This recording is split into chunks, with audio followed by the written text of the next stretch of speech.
Bom, vamos lá. Vamos conversar sobre 3 coisas. Primeiro,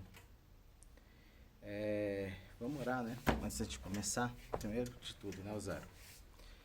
Senhor, muito obrigado por esta noite. Muito obrigado pelo tempo que estamos aqui. Te peço para que o Senhor venha usar as nossas vidas, venha falar aos nossos corações, conforme aquilo, Senhor, que é o direcionamento para o teu ministério, Senhor. É o que nós te pedimos em nome de Jesus. Amém. Primeira coisa para falar. O Muriça, vulgo Felipe, faz parte agora do grupo nosso aí, tá? A partir de hoje o Felipe está aí com a gente para agregar, né, Felipe? Uhum. E está na disposição, veio falar comigo domingo, está disposto, está animado. E primeira coisa sobre isso, Tiago, teu filho, Tiago, se você maltratar ele, Não, tá gravado, eu tá? não vou Tô gravando. maltratar ele, não. Se você maltratar ele, desrespeitar, gritar, De boa. qualquer tipo de arrogância, Tá bom. eu vou ter uma conversa séria com teu pai, Beleza. beleza? Respeite os mais velhos. Até porque ele é mais velho, ele pode sentar porrada no você. Então, o primeiro item é esse. Tiago, o Felipe agora faz parte. Tiago, você tem a função de ensinar ele. Beleza. Por onde que o Felipe vai começar? Pela mesa. Imaginei. Beleza? Então, senta um dia com ele, combina depois vocês dois, melhor dia para vocês. Uhum. Vem aqui com ele um dia fora de horário de culto, com calma, 1, 2 horas. Mostra para ele como é que liga tudo, Uhum. o que faz cada função lá na mesa, beleza? Beleza. Pega algumas coisinhas que der para printar lá no Beleza. bagulho lá da Gerard e passa, manda os prints para ele poder dar uma estudada, para poder ele começar a pegar, beleza? Beleza. Segundo item para nós falarmos, as aulas que estavam de quinta-feira, eu preciso até domingo que todos vocês, inclusive os que não vieram, que confirme se vale a pena o meu esforço ou não para a gente continuar tendo elas, para a gente voltar a ter elas ou não. Porque essa reunião foi um parto para ela sair hoje e a gente está com 4 pessoas aqui, 5, 6 contando comigo e com a Dai. Então estão faltando umas 4 pessoas aí. E não dá para fazer assim. Se for para ficar desse jeito, eu prefiro não fazer. Eu tenho mais coisas para fazer, eu tenho um monte de responsabilidades. Eu abro mão para estar aqui. Eu priorizo a igreja para estar aqui para fazer as coisas. Se não forem as outras pessoas forem da mesma forma, é melhor que não faça e cada um se vira para aprender sozinho. E ainda nesse conteúdo, não vai ser um novo tópico, eu passei lá no grupo há mais de mês, 2 vídeos para assistir, ninguém deu feedback dos vídeos, se assistiu, se entendeu, se ficou com dúvida. Eu vou passar mais uma vez essa semana. Se não tiver entendido, se tiver com dúvida, me passa, me fala. Se não assistiu o vídeo, tenha a hombridade de falar para mim também que não assistiu o vídeo e por que não assistiu o vídeo. E se não for querer continuar caminhando junto, tenha a hombridade de chegar e falar também por que não quer mais continuar caminhando junto. A gente precisa de pessoas que deem certeza, que queiram estar aqui para entregar essa oferta para Deus, porque isso aqui é uma oferta para Deus. E isso nos leva ao nosso terceiro item que eu queria conversar com vocês. O nosso terceiro item é o seguinte. A nossa vida com Deus, ela reflete em todas as áreas das nossas vidas. Em todas as áreas. Então, o que eu faço para Deus, a maneira como eu priorizo Deus na minha vida, é a maneira como as outras coisas fluem na minha vida. Deixa eu tentar colocar de uma outra forma para vocês entenderem. Quanto mais eu priorizo Deus, não é o som, não é projeção, não é essas coisas. É Deus, o ser Deus. Eu me dedico a Ele. Quanto mais eu me dedico a Ele, mais Ele se dedica a cuidar da minha vida. Não é à toa que na Bíblia fala: buscai primeiro o reino de Deus e a sua justiça, e as demais coisas vos serão acrescentadas. Por que na Bíblia fala isso? Porque a gente deve buscar priorizar sempre o reino de Deus. O reino de Deus é a igreja, aqui é o templo. Tem teólogos que falam que é, mas o reino mesmo que Deus está preparando é lá no céu, não é aqui na terra. Isso aqui é um pedaço de terra com um prédio construído que o pastor Josué construiu. O reino mesmo de Deus é lá nos céus. Então tem que buscar primeiro o reino de Deus e a justiça dele, que vem lá do céu. As demais coisas da minha vida vão ser acrescentadas à medida como eu busco a Deus. Isso significa que eu tenho que ser um fanático religioso e buscar só a Deus? Não. Nenhum tipo de fanatismo dá certo. Até porque o fanatismo ele cega a gente. A gente tem que buscar a justiça de Deus, buscar o amor de Deus e caminhar com o amor de Deus nas nossas vidas. E como eu posso buscar e caminhar o amor de Deus maltratando as pessoas que estão à minha volta? Eu vou ler um texto aqui que eu já li para vocês, acho que na última reunião, né? Que 1 João 1:5, que o pastor Jânio reviu no último domingo. Que é a mensagem que é: Deus é luz, nele não há nenhuma treva. Se afirmamos que temos comunhão com ele, mas andamos nas trevas, mentimos e não praticamos a verdade. Se, porém, andarmos na luz como Cristo está na luz, temos comunhão uns com os outros e o sangue de Jesus nos purifica de todo pecado. Porém, se afirmarmos que estamos sem pecados, enganamos a nós mesmos e a verdade não está em nós. Se confessarmos os nossos pecados, ele é fiel e justo para nos perdoar e nos purificar de toda injustiça. Quando a gente busca o reino de Deus, a gente aprende a primeira coisa que a gente aprende: compaixão. Jesus, quando a gente olha qualquer um dos 4 livros lá dos evangelhos, a gente vê que Jesus ele era um cara que tinha compaixão. Se você pudesse descrever um sentimento de Jesus mais latente, era a compaixão. Uma das maiores provas disso é quando Jesus volta lá para visitar Lázaro, quando as irmãs de Lázaro mandam chamar ele porque Lázaro está doente, Jesus chega lá e ele está morto há 4 dias. Quando Jesus vê Maria sofrendo, Jesus olha para ela, sofrendo, chorando, e ela fala: Senhor, se eu tivesse aqui, meu irmão não teria morrido.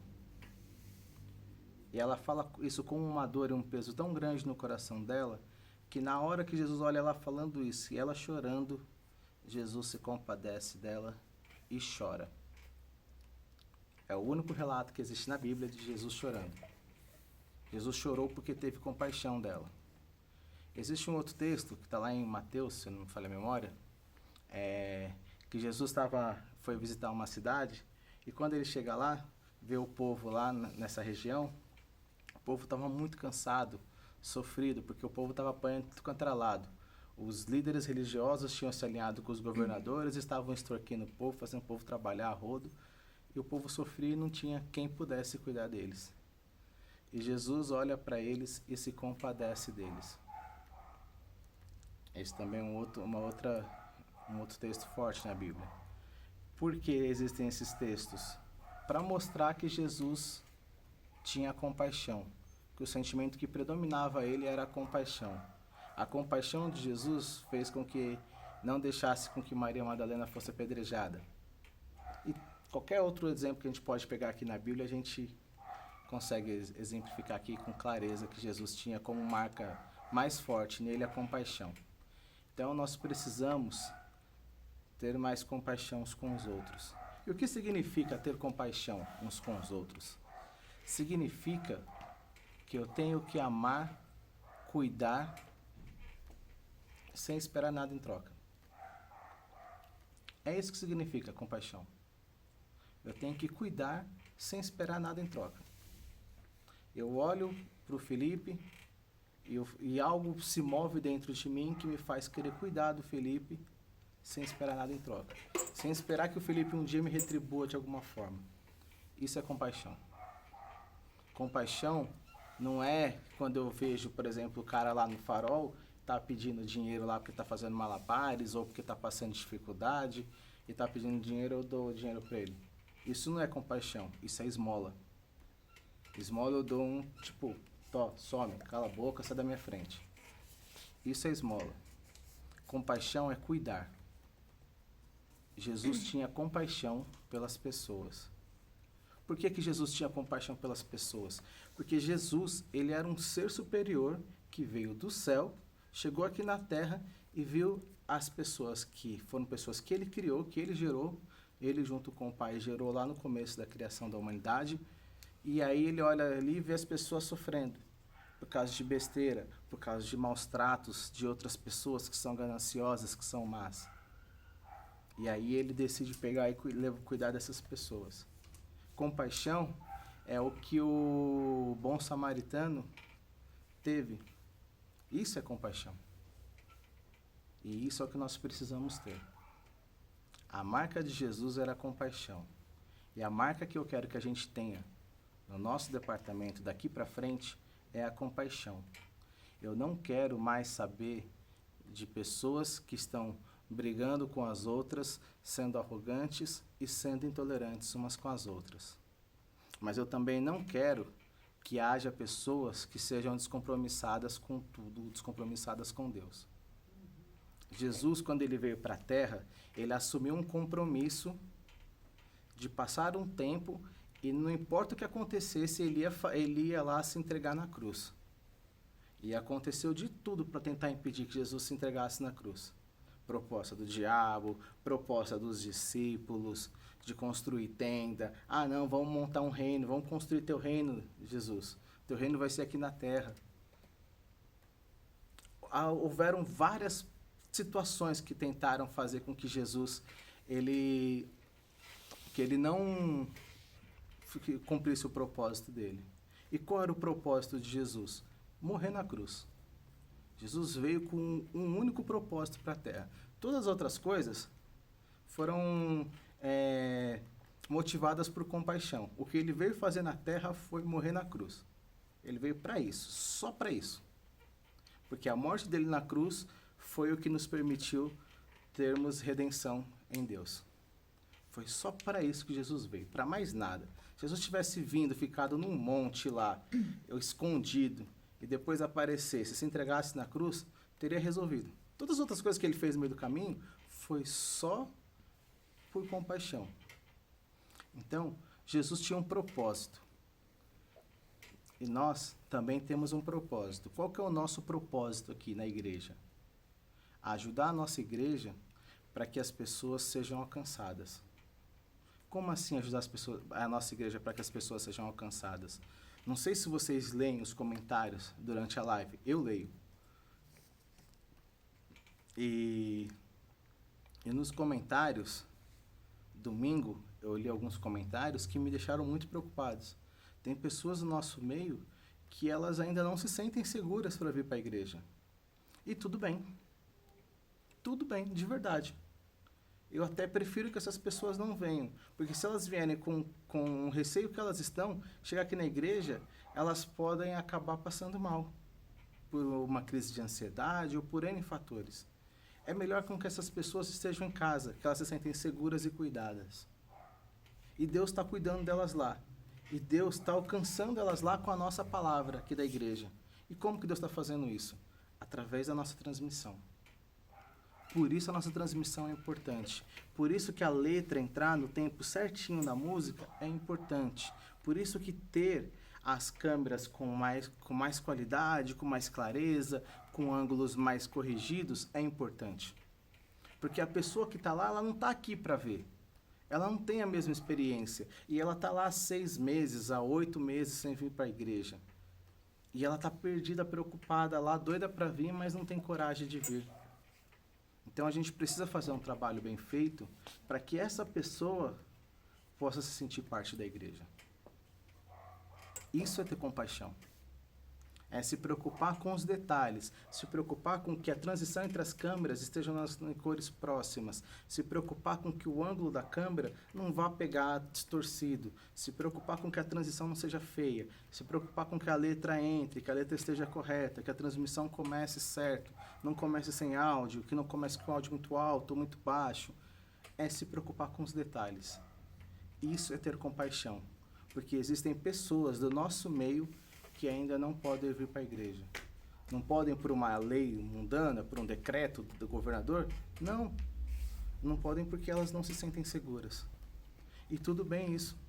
Da mesma forma como quando a gente não está bem, a gente não quer fazer alguma coisa, tudo bem também. Aqui no nosso departamento, nós não somos obrigados a nada. Eu não obrigo vocês a fazer nada. A única coisa que eu estou obrigando, entre aspas, forçando um pouco a amizade, é que vocês conheçam tudo. Que vocês conheçam todo o processo. E por que todos vocês têm que conhecer todo o processo? Para que haja compaixão.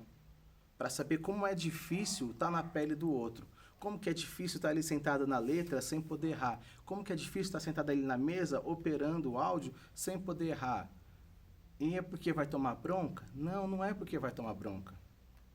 Mas é porque existe uma pessoa que está ouvindo, que está aqui ou que está fora daqui da igreja, que ela precisa ser alcançada. E nós precisamos fazer bem feito para que essa pessoa seja alcançada. Vocês entendem? Entende, Felipe?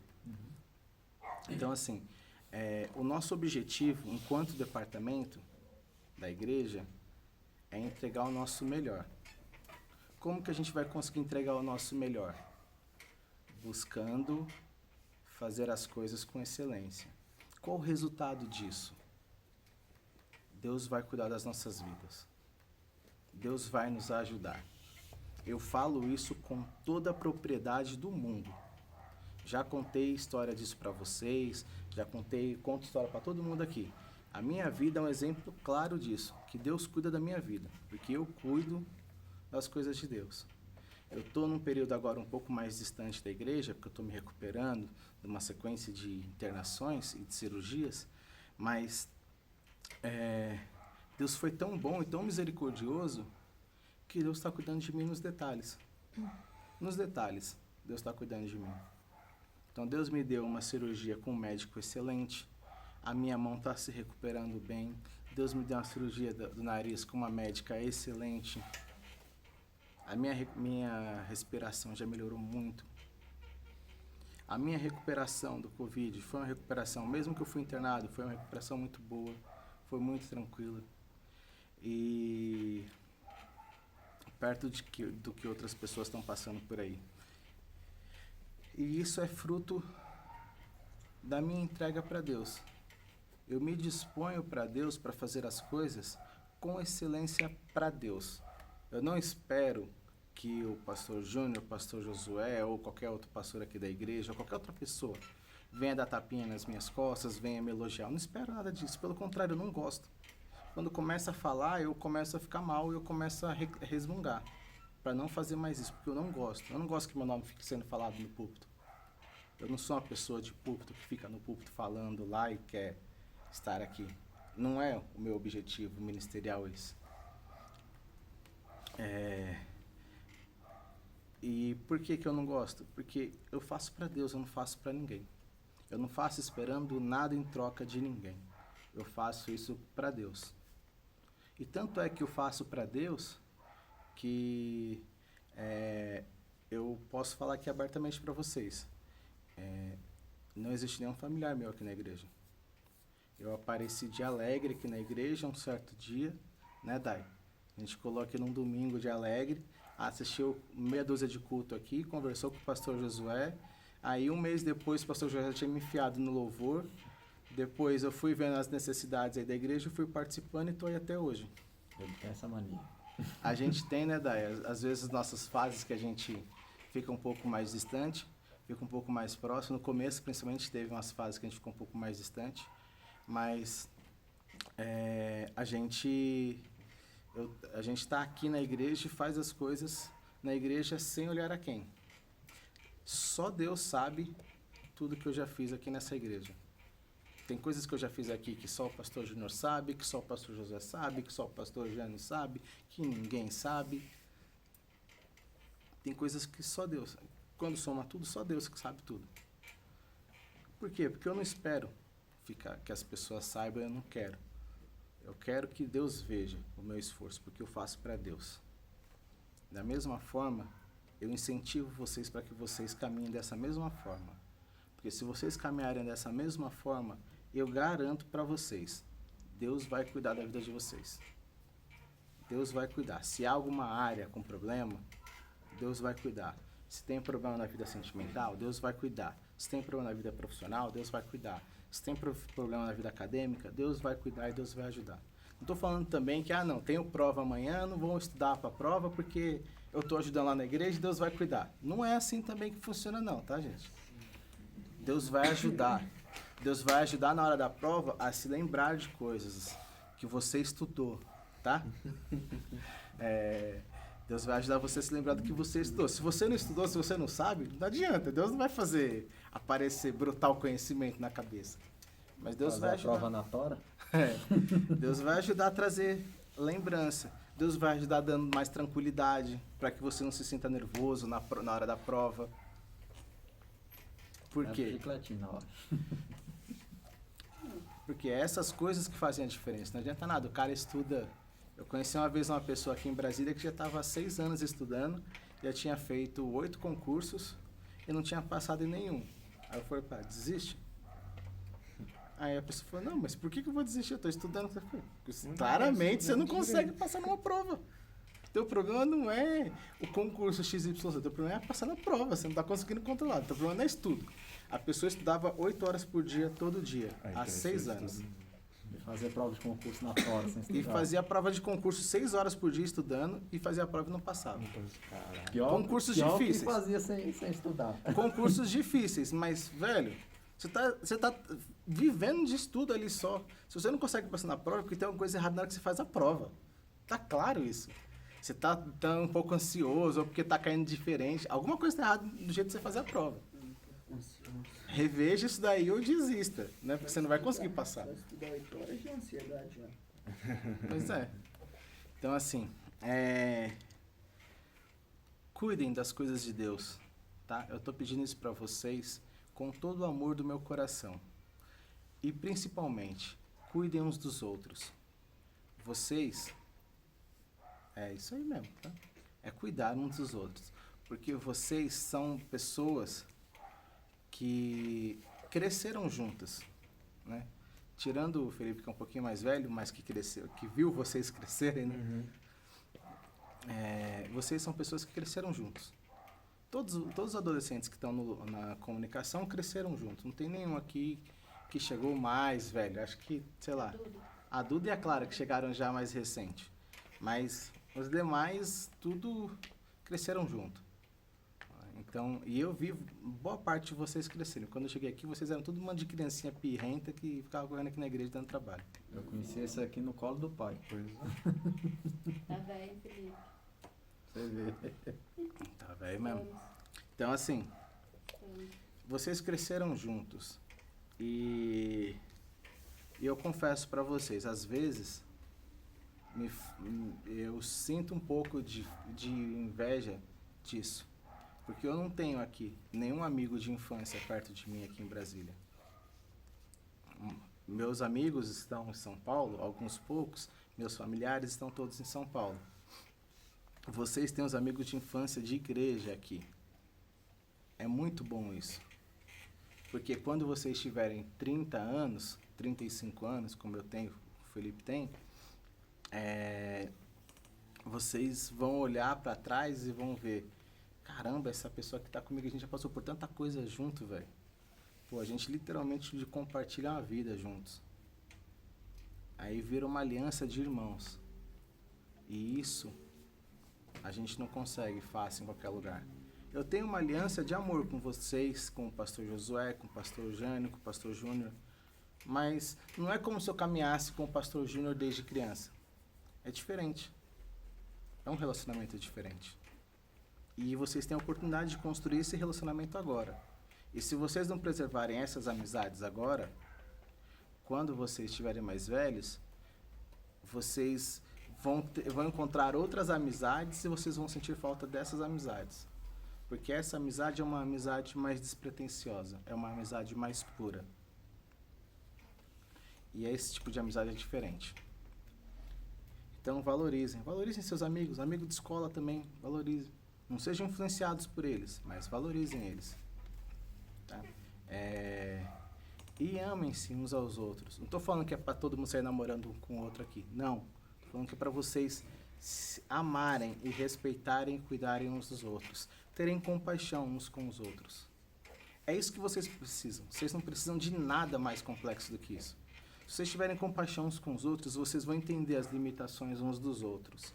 Se vocês entenderem as limitações uns dos outros, vocês certamente vão ser pessoas melhores. Quando a gente entende as limitações das pessoas que estão à nossa volta, nós nos tornamos pessoas melhores. E nós entendemos o nosso propósito de servir ao próximo. O nosso chamado para Deus é de servir ao próximo. Porque se não for para ser assim, vamos pegar ele ali fora, arrancar aquele banner, rasgar ele, rasgar o lá da frente, rasgar o picolé lá da frente também, porque escrever uma família que ama você não serve para nada. Né? Se não for para a gente ser assim, amar, cuidar de quem está do nosso lado aqui, vamos rasgar, apagar a luz aqui, fechar a porta, vender o terreno e vamos tocar nossas vidas em outras coisas. É melhor. Porque ou a gente é assim, ou a gente veste a camisa da igreja e a gente muda quem a gente é. E isso é para todo mundo. A gente muda quem a gente é. A gente precisa mudar. Ou então, vamos rasgar aqui, rasgar a Bíblia e deixar esse negócio de Deus de lado aí, porque não serve para nada. Porque se a gente não consegue cumprir, não serve para nada mesmo. O que eu tenho para falar para vocês nessa noite é isso. Tá? Amem-se, cuidem-se. Eu não quero mais ver vocês reclamando entre vocês, verem vocês brigando entre vocês, vocês maltratando uns aos outros. Eu não quero ver mais isso. Porque isso corta o coração. Corta o coração ver que vocês perdem a oportunidade de construir relacionamentos duradouros por causa de um impulso de momento, por causa de um sentimento de 5 minutos. Porque não achem vocês que eu não me irrito também não, porque eu me irrito. Eu me irrito assim como vocês, com as coisas que me incomodam. Só que eu não deixo aquilo me dominar por muito tempo. Aparece, eu já de imediato quando eu identifico, eu tento controlar. Por quê? Se eu descarregar em quem quer que seja, eu posso estar destruindo um relacionamento que era um relacionamento para a vida. É algo que é muito mais valioso.